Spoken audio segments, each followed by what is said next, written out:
नमो भगवते वासुदेवाय। जय श्री हरि। श्रीमद्भागवत महापुराणम दशमः स्कंधः पूर्वार्ध भागः अथ प्रथमोऽध्यायः। अब हम चिर प्रतीक्षित श्रीमद्भागवत महापुराण के दशम स्कंद के पूर्वार्ध भाग में पहला अध्याय सुनते हैं।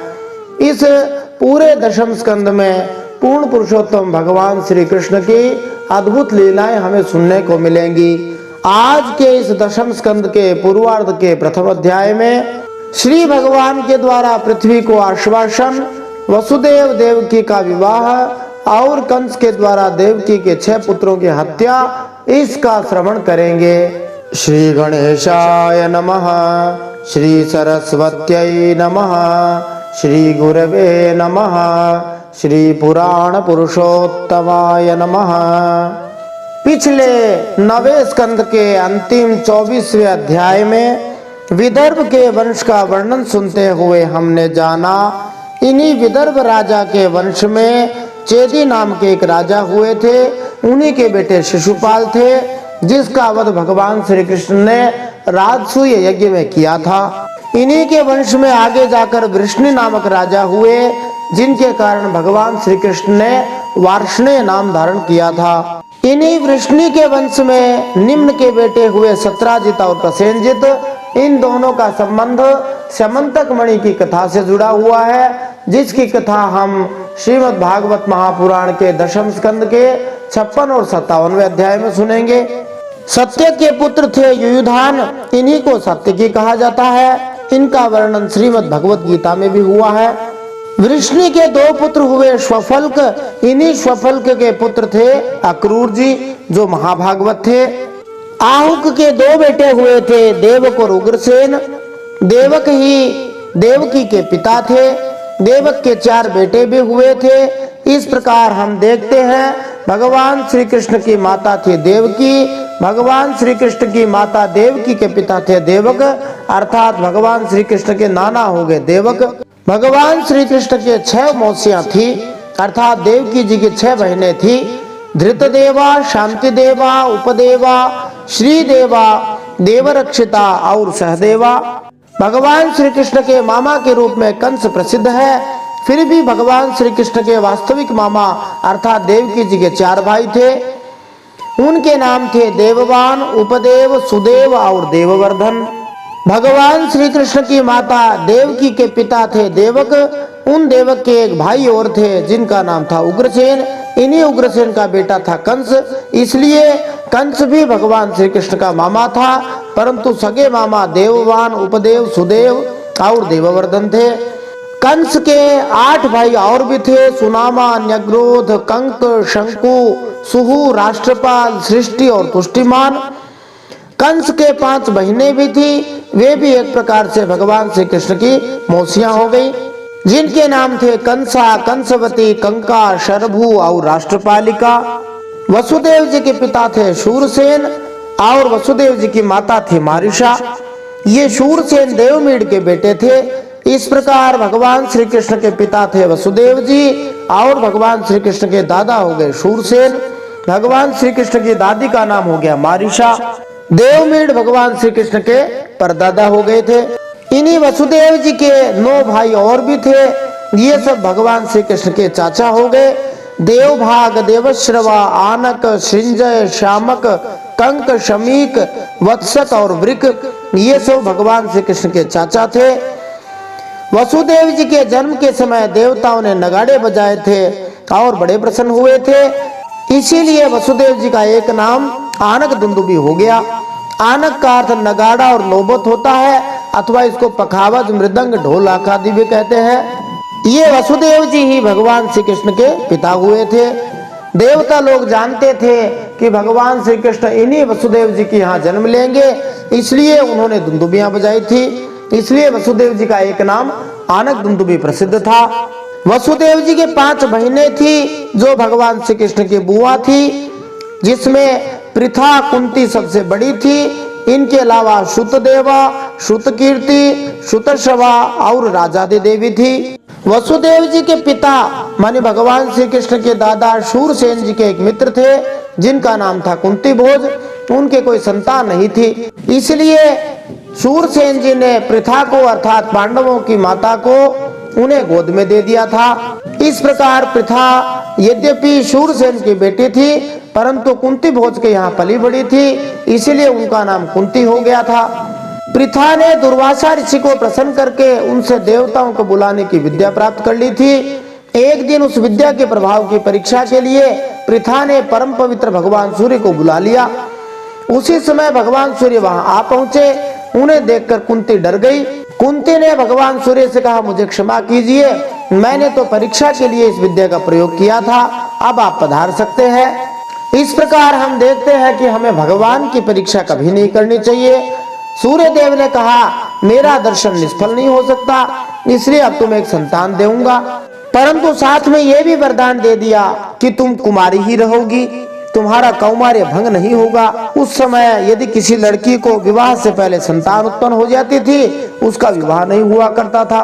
भगवान सूर्य की कृपा से कुंती को एक पुत्र हुआ था जो बड़ा सुंदर और तेजस्वी था, परंतु पृथा ने लोक निंदा से भयभीत होकर उस पुत्र को त्याग दिया, उसे नदी के जल में छोड़ दिया था जिसे अधिरथ ने पाला था।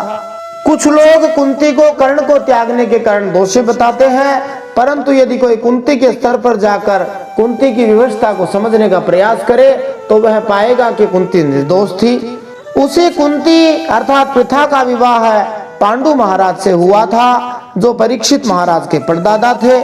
जो वसुदेव जी की बहनें थी वे क्रमशः श्रुतदेवा जो थी वह वृद्ध शर्मा से ब्याही गई थी, उनसे उन्हें दंतवक्र नामक एक पुत्र हुआ था। यह वही दंतवक्र है जो पूर्व जन्म में शनकादि ऋषियों के शाप से हिरण्याक्ष बना था, अगले जन्म में कुंभकर्ण बना था।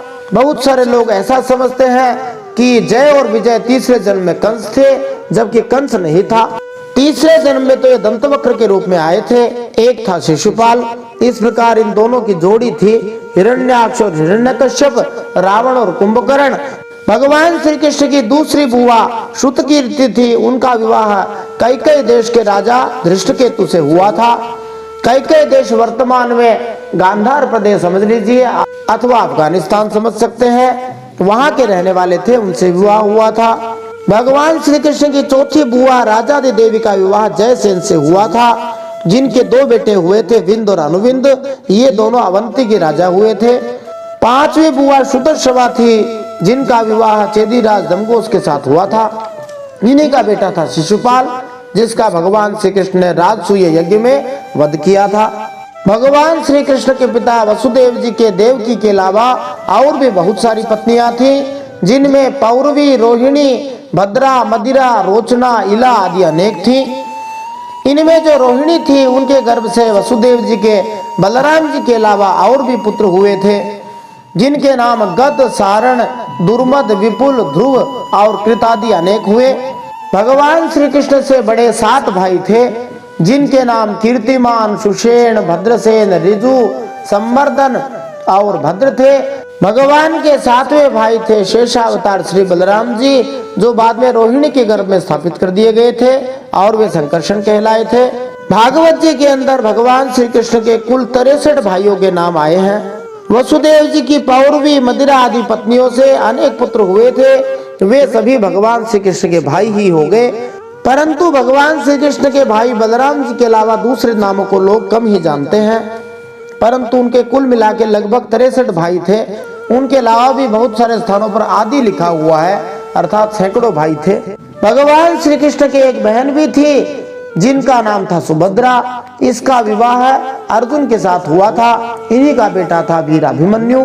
जब असुरों ने राजाओं का वेश धारण कर लिया और कई अक्षौहिणी सेना इकट्ठी करके वे सारी पृथ्वी को रौंदने लगे थे, तब पृथ्वी का भार उतारने के लिए भगवान मधुसूदन ही बलराम जी के साथ अवतीर्ण हुए थे। भगवान ने ऐसी ऐसी लीलाएं की जिनके संबंध में बड़े बड़े देवता मन से भी अनुमान नहीं कर सकते, शरीर से करने की तो बात ही लग रही। ये सब हम दशम स्कंद के अंदर देखेंगे भगवान ने क्या क्या करामातें की।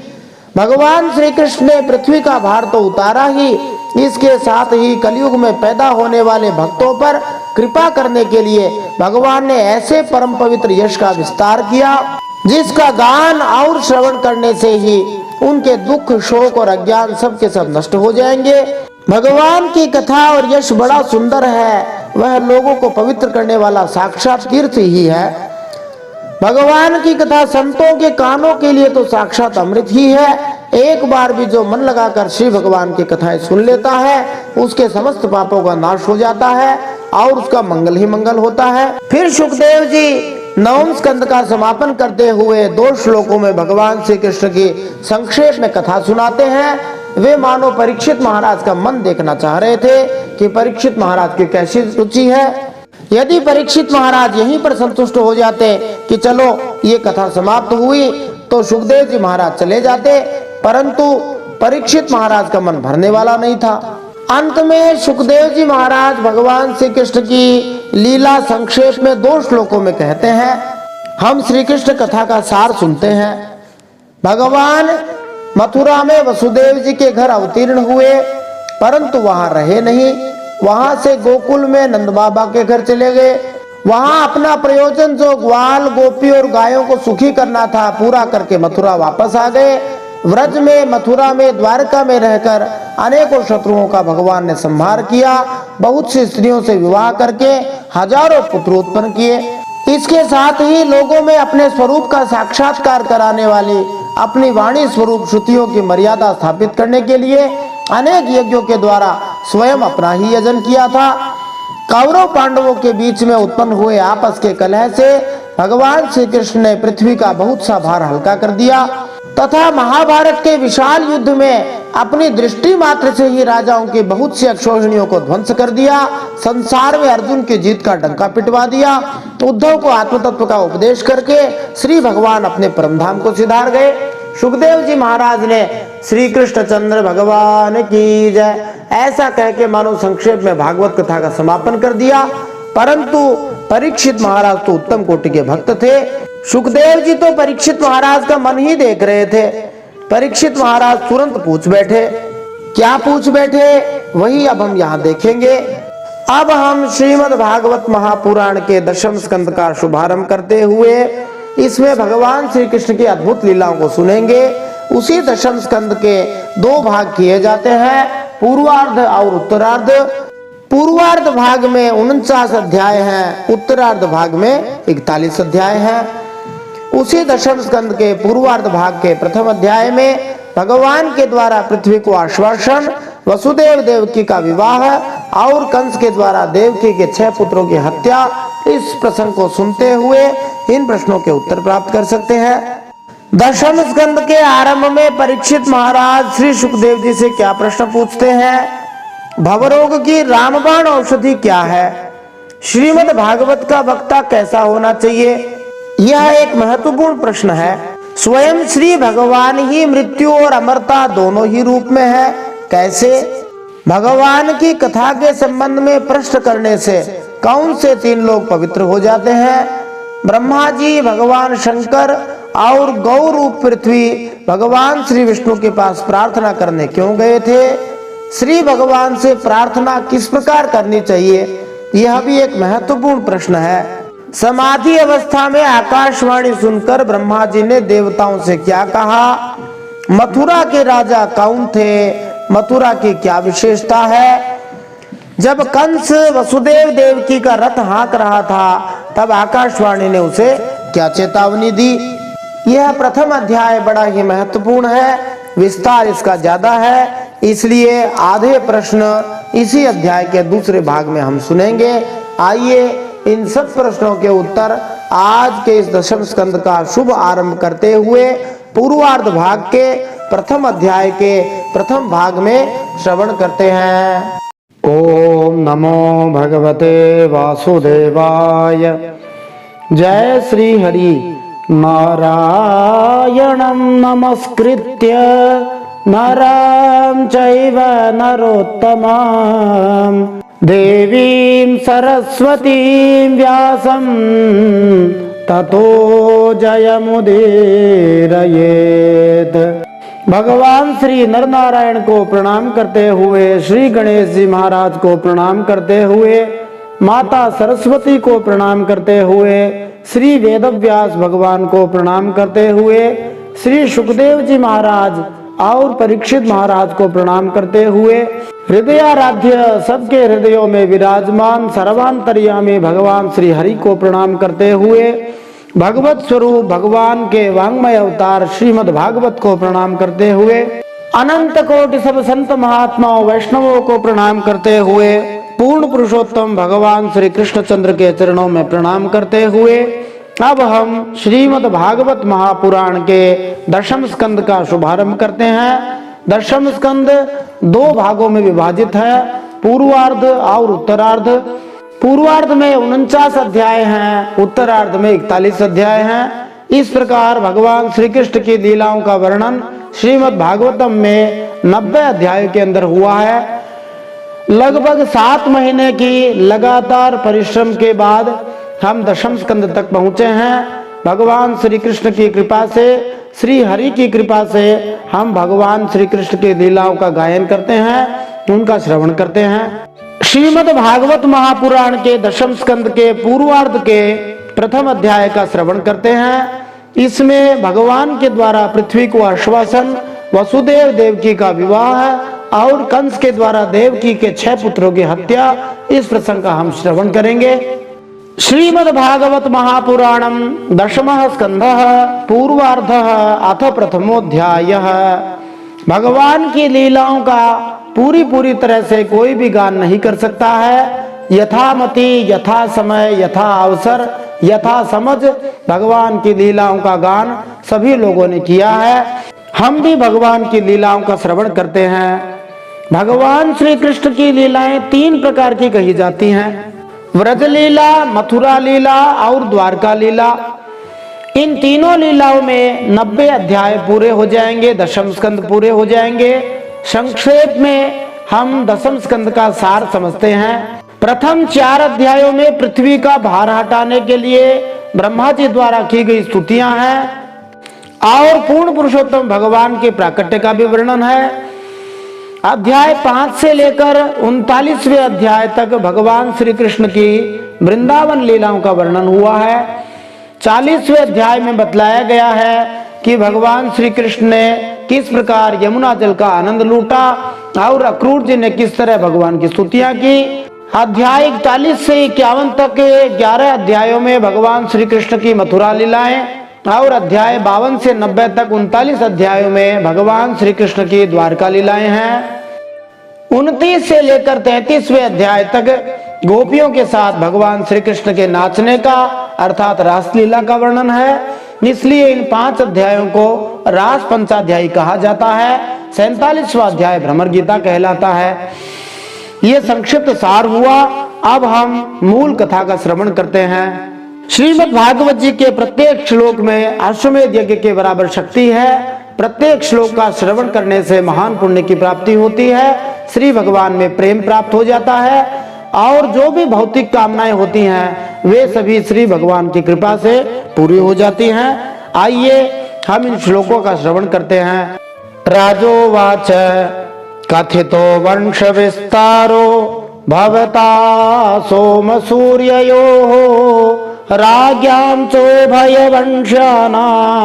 चरितं परमाद्भुतम् यदोश्च धर्मशीलस्य नितरां मुनिसत्तमा तत्रांशेनावतीर्णस्य विष्णोर्वीर्याणि शंसनः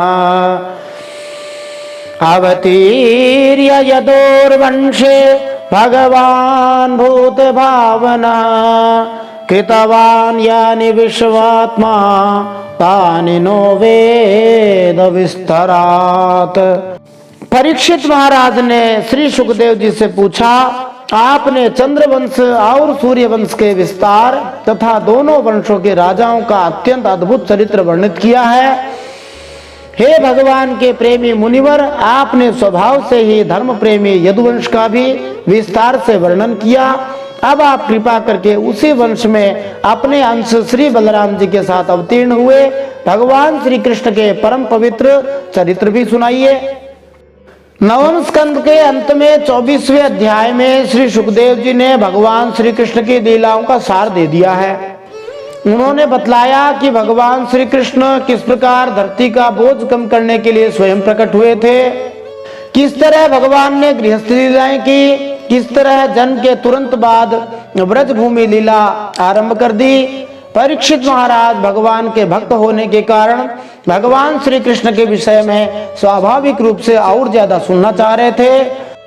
इसीलिए भगवान श्री कृष्ण के विषय में कथा कहते रहने तथा विस्तृत जानकारी देने के लिए प्रोत्साहित करने की दृष्टि से उन्होंने श्री सुखदेव जी का आभार प्रकट किया कि उन्होंने भगवान श्री कृष्ण के कार्यकलापों का संक्षिप्त वर्णन प्रस्तुत किया है। यदुवंश सोम अर्थात चंद्रदेव से चले आ रहे कुल से संबंधित था।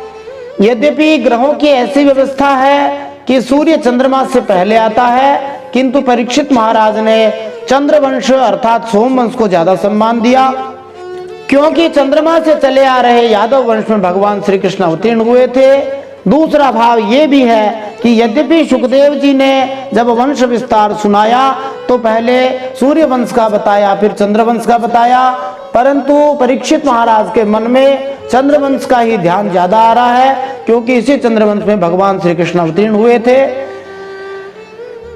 सूर्य वंश और चंद्रवंश, इनसे उत्पन्न होने वाले दो अलग अलग क्षत्रिय राजवंश हैं। जब भी भगवान अवतीर्ण होते हैं तो वे सामान्यतः क्षत्रिय वंश में प्रकट होते हैं, क्योंकि वे धर्म के सिद्धांतों की तथा सत्यमय जीवन की व्यवस्था करने आते हैं। वैदिक प्रणाली के अनुसार क्षत्रिय वंश मानव जाति का संरक्षक होता है। भगवान श्री राम के रूप में वे सूर्य वंश में प्रकट हुए थे और भगवान श्री कृष्ण के रूप में वे चंद्रवंश में प्रकट होने वाले हैं। श्रीमद् भागवतम के नवम स्कंद के 24वें अध्याय में यदुवंशी राजाओं की लंबी सूची आई है। इस दूसरे श्लोक में अनशेन पद बड़ा महत्वपूर्ण है, जो यह बताता है कि सुखदेव जी भी भगवान की लीलाओं का आंशिक वर्णन ही कर सके, क्योंकि भगवान की लीला का पूरा पूरा वर्णन कोई नहीं कर सकता। कहा जाता है कि अनंत देव के हजारों सिर हैं, यद्यपि वे अपने हजारों जीवों से भगवान श्री कृष्ण का वर्णन करने का प्रयास करते हैं तो भी यह वर्णन अधूरा ही रहता है।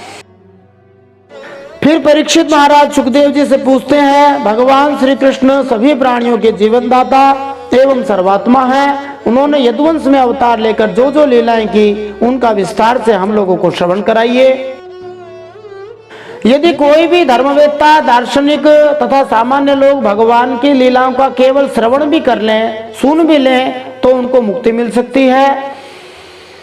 भगवान की कथा दो प्रकार की होती है। एक तो श्रीमद् भगवद गीता, जिसे भगवान श्री कृष्ण ने स्वयं ही कहा है। दूसरी श्रीमद् भागवतम, जिसे श्री सुखदेव जी ने भगवान श्री कृष्ण की महिमा के विषय में कहा है। जो भी व्यक्ति भगवान की कथा में थोड़ी सी भी रुचि दिखलाता है वह मुक्ति प्राप्त करता है। श्रीमद् भागवतम 12वें स्कंद 3रे अध्याय 51वें श्लोक में इसकी पुष्टि हुई। कीर्तनादेव कृष्णस्य मुक्त संगः परम ब्रजेत।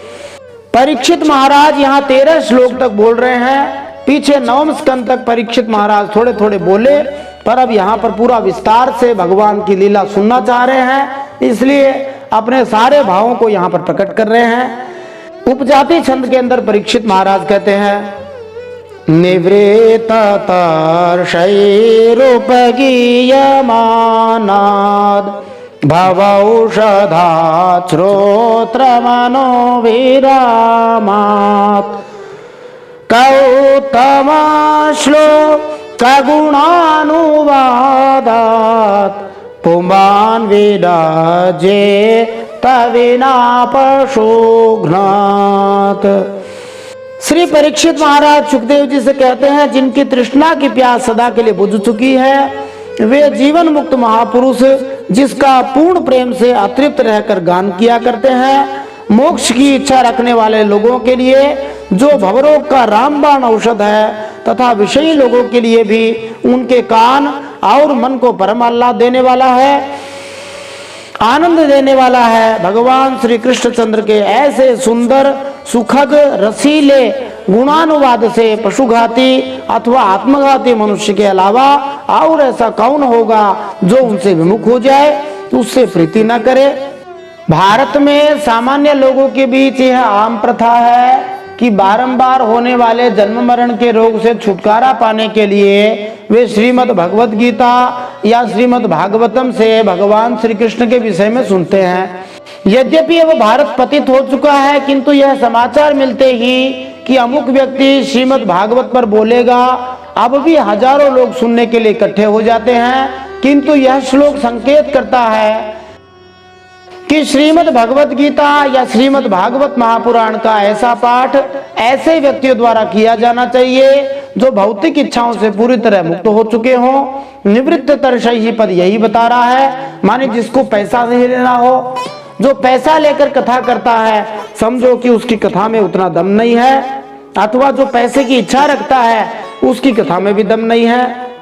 इस संसार में ब्रह्मा जी से लेकर एक छोटी चींटी तक सारे जीव भोगों की इच्छा से भरे हैं। हर प्राणी भोगों में लगा हुआ है, किंतु इस तरह लगे रहने पर भगवान की कथा के महत्व को, चाहे वह गीता जी के रूप में हो अथवा भागवत जी के रूप में हो, पूरी तरह नहीं समझ सकता, ना ही समझा सकता है।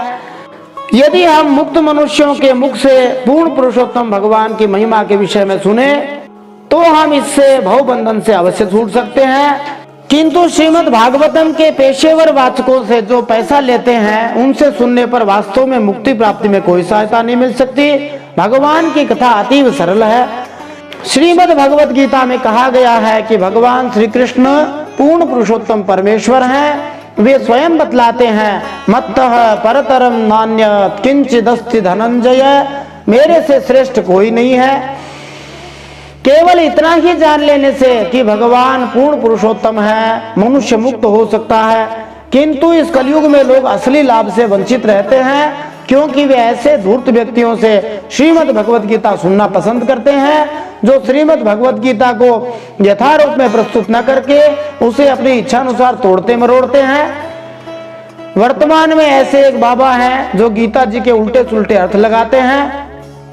बड़े बड़े विद्वान, राजनीतिज्ञ, दार्शनिक, वैज्ञानिक अपने ही दूषित तरीके से गीता जी पर प्रवचन करते हैं। सामान्य लोग इन्हीं से सुनते हैं, क्योंकि वे किसी भक्त से भगवान के गुणानुवाद को सुनने में रुचि नहीं रखते। भक्त वो है जो श्री भगवान की सेवा करने के अलावा गीता तथा भागवत का पाठ करने में कोई अन्य प्रयोजन नहीं रखता, मानी बिल्कुल पैसा नहीं चाहता हो। जो वैष्णव आचरण वाला न हो उससे कथा नहीं सुननी चाहिए। वैष्णव तो निवृत्त तृष्ण होता है, उसका कोई भौतिक उद्देश्य नहीं होता, क्योंकि उसका एकमात्र उद्देश्य भगवान की भक्ति का प्रचार करना होता है। तथा कथित विद्वान, दार्शनिक तथा राजनीतिज्ञ स्वार्थवश गीता जी के अर्थ को तोड़ मरोड़ कर अपना उल्लू सीधा करना चाहते हैं। इसीलिए यह श्लोक सावधान करता है कि भगवान की कथा का वाचन वही करे जो पूरी तरह से निष्काम हो। श्री सुखदेव जी भागवत जी के आदर्श उपयुक्त वाचक हैं। मृत्यु का सामना करने के पूर्व अपना राज्य तथा परिवार को हेतु पूर्वक छोड़ने वाले परीक्षित महाराज आदर्श श्रोता हैं। श्रीमद् भागवतम का सुयोग्य वाचक बद्ध जीवों को सही औषधि, भवौषधि, रामबाण प्रदान करता है। इसीलिए भगवान की भक्ति ऐसे योग्य प्रचारकों को प्रशिक्षित करने में प्रयासशील हो सकती है जो सारे संसार में श्रीमद् भागवतम तथा श्रीमद् भगवत गीता का वाचन कर सके, जिससे विश्व भर के सामान्य लोग इस आंदोलन का लाभ उठा सकें और इस प्रकार भौतिक अस्तित्व के तीनों पापों से छूट सके। हमारा भी हरि कृपा से यही लक्ष्य है कि सभी लोग श्रीमद् भागवत जी के श्लोकों को सुन सकें और वास्तविक जो कथा है उसको सुनकर अपने जीवन का लाभ प्राप्त कर सकें।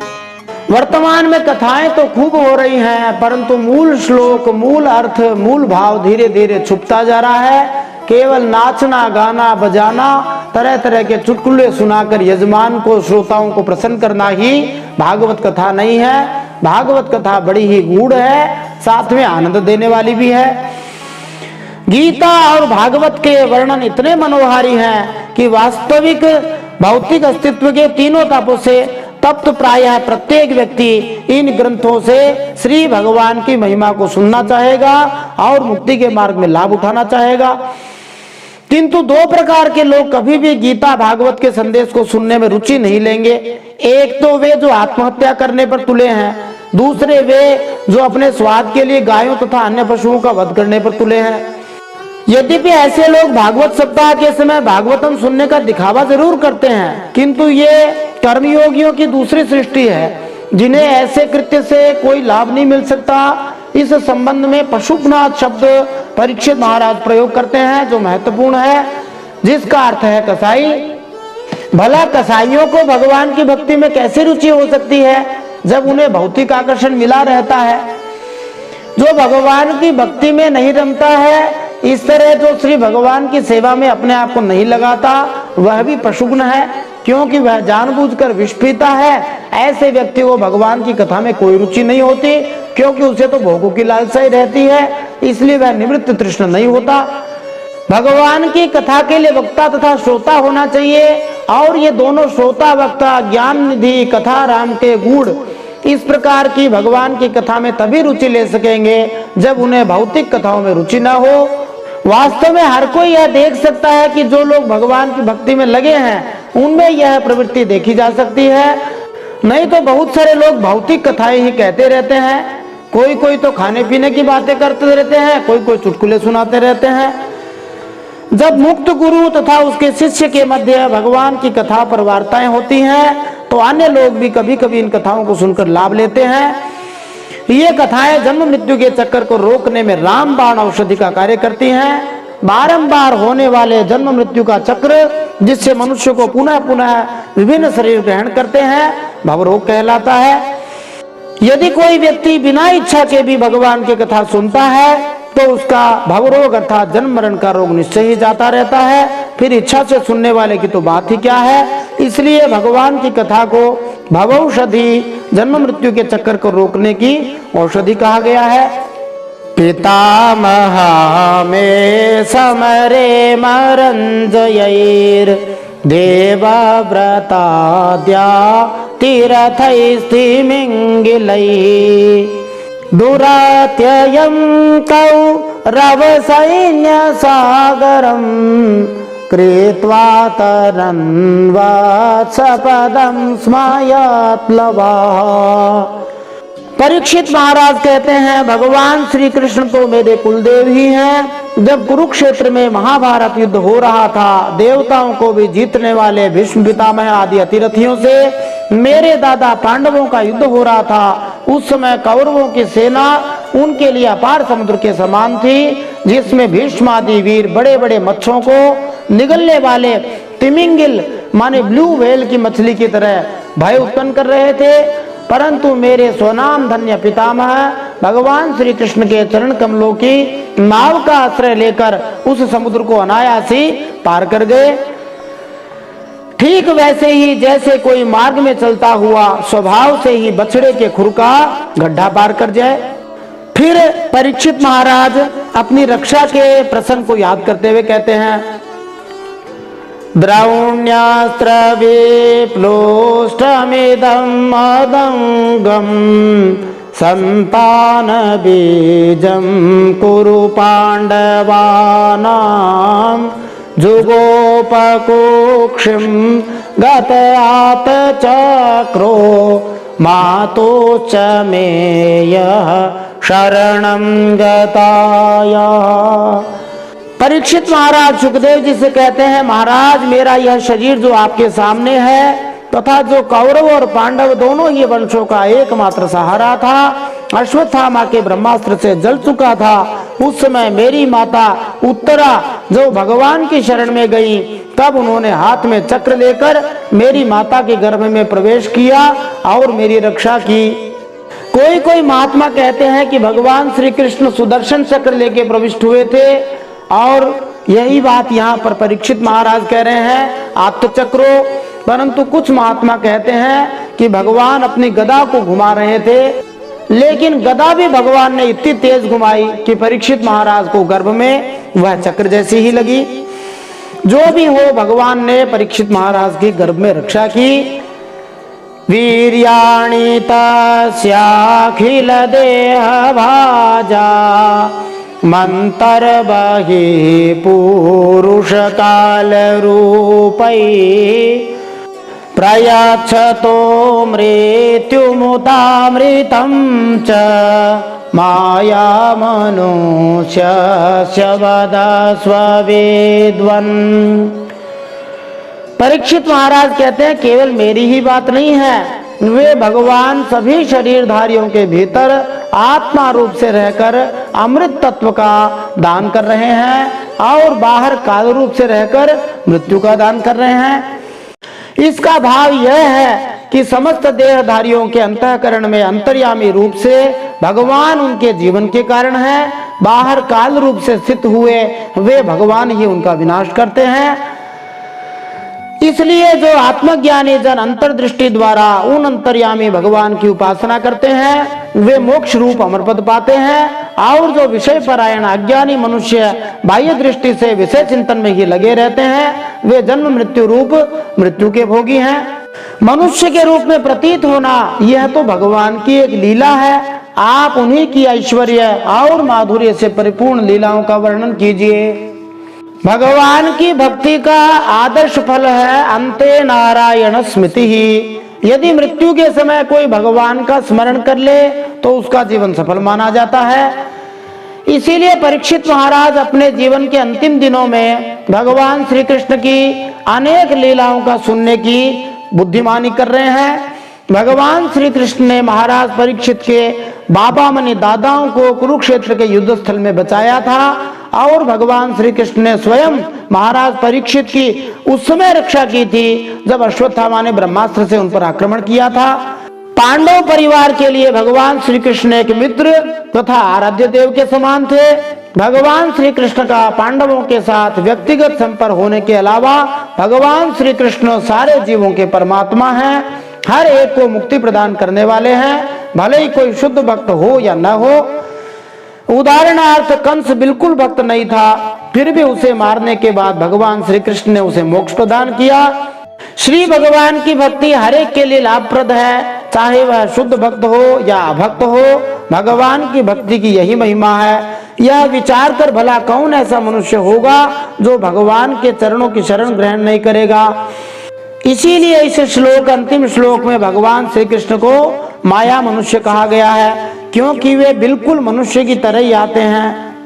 फिर परीक्षित महाराज कहते हैं रोहिण्यास्तनयः प्रोक्तो रामः संकर्षण स्वया देवक्या गर्भ संबंध कुतो देहांतरम विना तस्मान् मुकुंदो भगवान पितुर्गेहाद् व्रजं गतः क्व वासं जातिभिः सार्धं कृतवान् सात्वतां पतिः।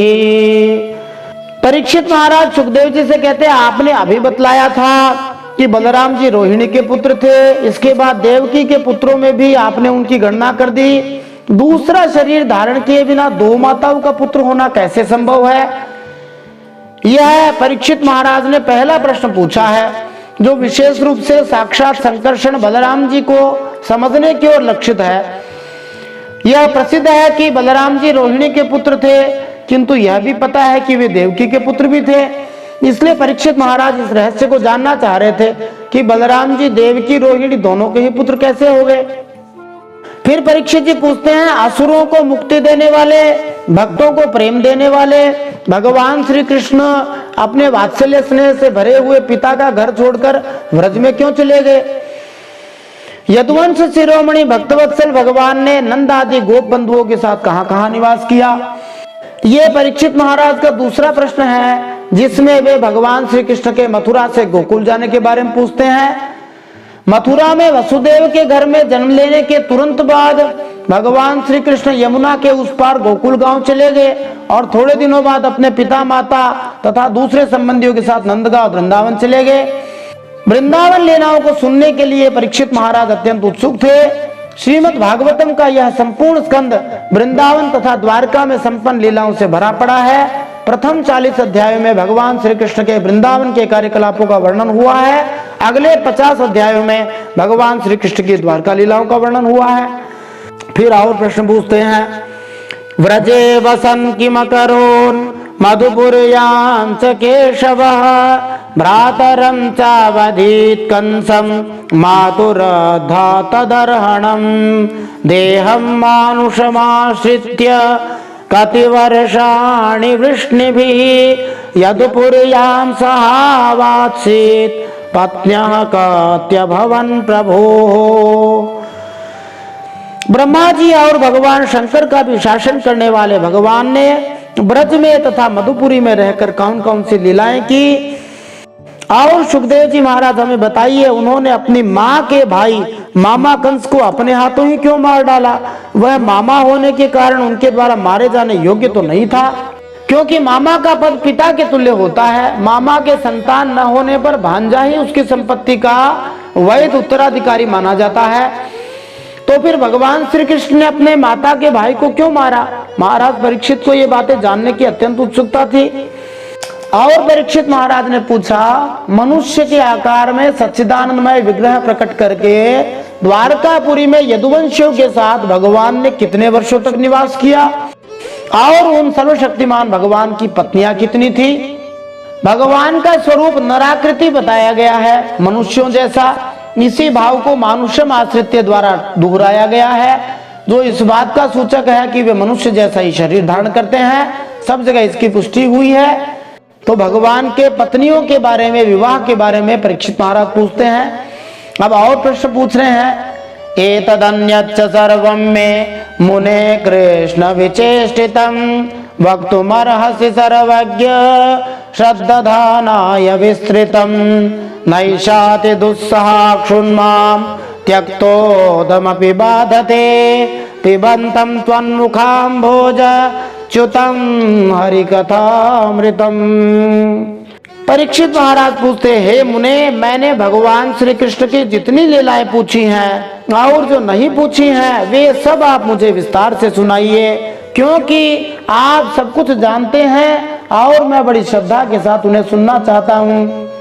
अन्न की तो बात ही क्या है, मैंने जल का भी त्याग कर दिया है, फिर भी वह असह्य भूख प्यास जिसके कारण मैंने मुनि के गले में मरा हुआ सांप डालने का अन्याय किया था, मुझे तनिक भी नहीं सता रही है, क्योंकि मैं आपके मुख कमल से निकलती हुई भगवान की अमृतमय लीला कथा का पान कर रहा हूँ। इसका भाव यह है कि 7 दिनों के भीतर मरने की तैयारी के उद्देश्य से परीक्षित महाराज ने भोजन और जल ग्रहण करना छोड़ दिया था।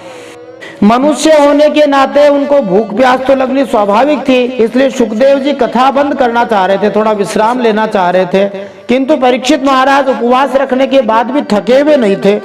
परीक्षित महाराज ने कहा, मेरे उपवास से उत्पन्न भूख प्यास मुझे नहीं सता रही। एक बार जब मैं अत्यंत प्यासा था तो पानी पीने के कारण शमीक ऋषि के आश्रम में गया, किंतु मुनि ने जल नहीं दिया, इसलिए मैंने उन मुनि के कंधे पर एक मरा हुआ सांप लपेट दिया था, जिसके फलस्वरूप ब्राह्मण बालक ने मुझे शाप दे दिया। किंतु अब मैं स्वस्थ हूँ, मैं भूख प्यास से बिल्कुल विचित नहीं हूँ।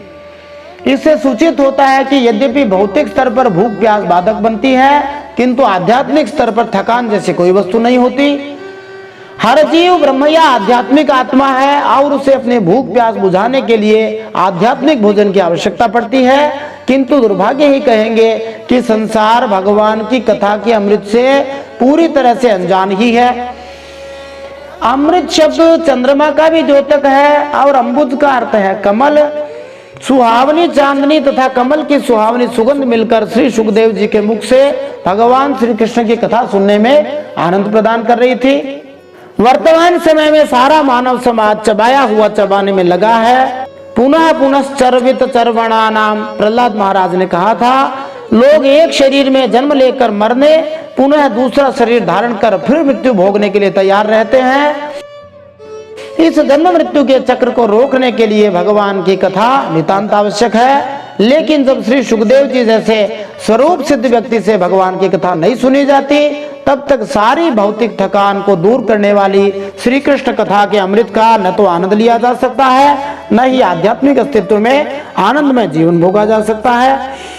जो भगवान की कथा को नहीं समझ पाते, ऐसे लोग मस्तिष्क की धुलाई या मन का नियंत्रण इस प्रकार के शब्दों का प्रयोग कथावाचकों के लिए करते हैं, जबकि वो गलत है। अब सूत जी वसंत तिल का छंद में कहते हैं, सूत उवाच एवं निशम्य भृगुनन्दन साधुवादं वैयासके स भगवानाथ विष्णुरातम् प्रत्यर्च्य कृष्णचरितं कलिकल्मषघ्नं व्याहर्तुमारभत भागवत प्रधान।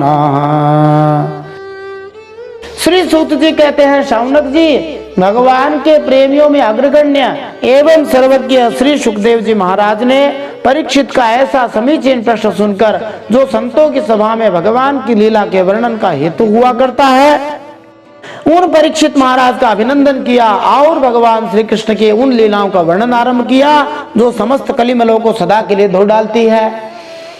भगवान की कथा वास्तव में कृष्ण चरितम कलिकल्मषघ्नम, भगवान की कथा विशेष रूप से कलयुग के सभी पापों को धोने वाली रामबाण औषधि है। कहा जाता है कलयुग के लोगों की आयु कम है, उनमें भगवान की भक्ति पाई ही नहीं जाती। यदि कदाचित किसी की रुचि भक्ति की तरफ होती भी है तो उसे विभिन्न प्रकार के अप्रामाणिक स्वामी तथा योगी भ्रांत करते रहते हैं, जो श्री कृष्ण कथा का नाम भी नहीं लेते। इसीलिए अधिकांश लोग अभागे हैं, अनेक विपदाओं से ग्रस्त रहते हैं। श्री व्यास जी ने इस युग के कष्ट भोग रहे लोगों को छुटकारा दिलाने के लिए कलिकल्मषघ्नम श्री नारद मुनि के आग्रह पर श्रीमद् भागवत महापुराण लिखा है। इस श्लोक में श्री सुखदेव जी को भागवत प्रधान कहा गया है, परीक्षित महाराज को विष्णुरातम कहा है। इन दोनों शब्दों का एक ही अर्थ है। परीक्षित महाराज भगवान श्री कृष्ण के महान भक्त थे, श्री सुखदेव जी भी महान साधु पुरुष और भगवान श्री कृष्ण के महान भक्त थे। इन दोनों ने मिलकर कृष्ण कथा प्रस्तुत करके कष्ट में फंसी मानवता को बड़ी राहत दी है। अधिकांश लोग इस तथ्य से अवगत नहीं होते कि श्रीमद् भागवतम का संदेश कलयुग के कष्टों से मानव समाज को छुटकारा दिला सकता है। अब यहाँ से सुखदेव जी दशम स्कंद का शुभारंभ करते हैं अपने वचनों के द्वारा। श्री शुक उवाच सम्यक् व्यवस्थिता बुद्धिस्तव राजर्षि सत्तमा वासुदेव कथायां ते यज्जाता नैष्ठिके रतिः वासुदेव कथा प्रश्नः पुरुषान् स्त्रीन् पुनाति वक्तारं पृच्छकं श्रोत्रे तत्पाद सलिलं यथा। श्री सुखदेव जी परीक्षित महाराज से कहना आरंभ करते हैं, भगवान के लीला रस के रसिक राजर से तुमने जो कुछ निश्चय किया है वह बहुत ही सुंदर और आदर के योग्य है, क्योंकि सबके हृदय आराध्य श्री कृष्ण की लीला कथा श्रवण करने में तुम्हें सहज एवं सुदृढ़ प्रीति प्राप्त हो गई है।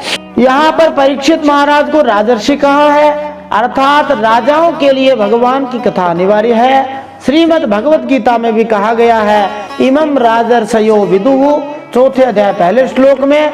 किंतु दुर्भाग्यवश इस युग में सरकारी शक्ति धीरे धीरे ऐसे निकृष्ट लोगों के हाथ में जा रही है जिन्हें कोई आध्यात्मिक ज्ञान नहीं है। इसीलिए समाज का तेजी से पतन हो रहा है। सरकार के प्रशासकों को भगवान की कथा समझनी चाहिए, अन्यथा प्रजा कैसे सुखी हो सकती है। और भगवान की कथा सुने बिना भौतिकवादी जीवन के कष्टों से छुटकारा नहीं मिल सकता है। गोस्वामी तुलसीदास जी ने कहा, बिनु हरि भजन न भवतरिय यह सिद्धांत अपेल। भगवान के भजन बिना संसार से तरा नहीं जा सकता। संसार से तरने का मतलब दुखों से छुटकारा। परीक्षित महाराज राजर्षि सप्तम है, माने सभी राजाओं में श्रेष्ठ हैं। सुखदेव जी मुनि सप्तम है, सारे मुनियों में श्रेष्ठ हैं। दोनों ही भगवान की कथा में एक जैसी रुचि के कारण उच्च पद को प्राप्त थे। जब एक अच्छे वक्ता को अच्छा श्रोता मिल जाता है तब बड़ी ही अद्भुत कथाएं होती हैं। श्री सुखदेव जी ने कहा, भगवान श्री कृष्ण की कथा के संबंध में प्रश्न करने से 3 लोग पवित्र हो जाते हैं। कौन से 3 लोग पवित्र हो जाते हैं? तो भगवान की कथा कहने वाला, भगवान की कथा सुनने वाला और बीच बीच में उचित प्रश्न पूछने वाला, ये तीनों भगवान की कथा सुन के पवित्र हो जाते हैं। कैसे पवित्र हो जाते हैं? जैसे गंगा जल या भगवान शालग्राम का चरणामृत सभी को पवित्र कर देता है। भूमिर्दृप्त नृपव्याज दैत्यानेक शतायुतैः आक्रांता भूरिभागेण ब्रह्माणं शरणं ययौ गौर्भूत्वाश्रुमुखी खिन्ना क्रन्दन्ति करुणं विभोः उपस्थितान्तिके तस्मै व्यसनं स्वमवोचत। श्री सुखदेव जी परीक्षित महाराज से कहते हैं, उस समय लाखों दैत्यों के दल ने घमंडी राजाओं का रूप धारण करके अपने भारी भार से पृथ्वी को आक्रांत कर रखा था। उससे त्राण पाने के लिए वे सभी लोग ब्रह्मा जी की शरण में गए। जब भी संसार अनावश्यक सैनिक व्यवस्थाओं से बोझिल हो जाता है, जब भी विविध आसुरी राजाओं का शासन होता है, तो इस बोझ के कारण भगवान प्रकट होते हैं। भगवान का वचन है, यदा यदा हि धर्मस्य, जब इस पृथ्वी के निवासी नास्तिक और ईश्वर विहीन हो जाते हैं, तो वे सूकर कुकुरों की पशुशूल स्थिति को प्राप्त कर लेते हैं। उनका एक ही काम रह जाता है, परस्पर भूखना। यही धर्मस्य ग्लानि है, अर्थात जीवन लक्ष्य से विचलन है। मनुष्य जीवन तो भगवान का भजन करके भगवान के धाम को जाने के लिए मिला है। लेकिन जब लोग भगवान की भक्ति से रहित हो जाते हैं और राजा लोग अपनी सैन्य शक्ति पर अनावश्यक घमंड करने लगते हैं, तो उनका कार्य युद्ध करना, अपने विभिन्न राज्यों की सैन्य शक्ति को बढ़ाना रह जाता है। इसीलिए आजकल ऐसा लगता है हर राज्य तीसरे विश्व युद्ध की तैयारी के लिए परमाणु हथियार बनाने में व्यस्त है। ऐसी तैयारी निश्चय ही व्यर्थ है। इससे राज्य के प्रधानों का झूठा अहंकार दिखता है।